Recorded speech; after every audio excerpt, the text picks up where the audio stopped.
For me, it's this limitless universe filled with limitless sound frequencies, filled with a limitless sound palette. And oftentimes, as a creator, there's little more for me to do than to just listen, transcribe, and share. She approached me because she wanted a musicologist to communicate the relationship between her music, the compositional structures in her music, and the idea that she wanted to get across. I represent Bandish project from India. I just did a talk on how I make beats on Ableton.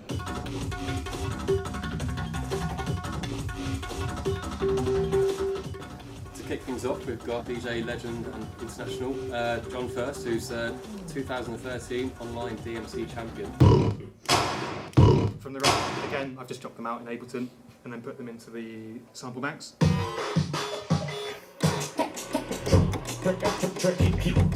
Keep stepping, I'm on the road, I've been doing this thing till next for you know about. I do electronic music, specifically sort of like hip-hop focused bass music, I guess you could call it, with an emphasis on performing live. I mean, these events are great because, you know, communities like this exist in a kind of virtual space most of the time. You know, a lot of interaction between people who are using computers for arts is on the internet, and these people don't often come together in the same place. I traveled to Sao Paulo, where I did field recordings of different construction sites and sounds of the city.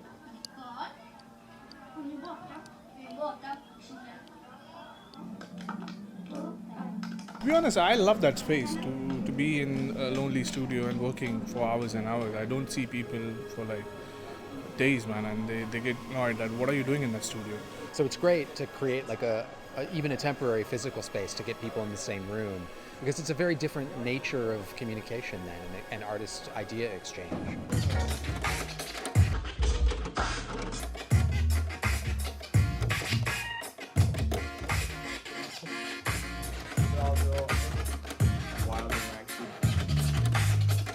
There are two forms of music in Indian classical music, which is one is the instrumental form and the vocal form, which is the melody, and the other one is the rhythm, which are just two forms. It's cool in jazz and funk when bass players do little fills with the drummer. I was like, yeah, that's cool.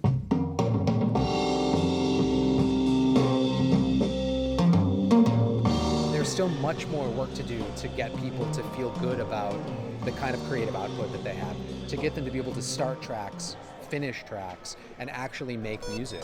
Oh, it's pretty amazing. Yeah, I mean, I miss the exhibitions, but that thing behind me is is a beast. I love it.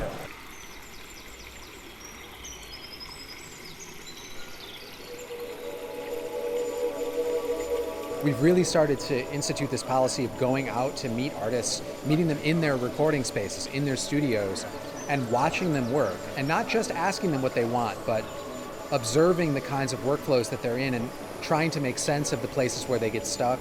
Real life problems and real life solutions from the outside world help to kickstart our thinking in more and more ways every day. The most inspiration for me comes from just a love for music, you know, from all the music that I've heard my whole life.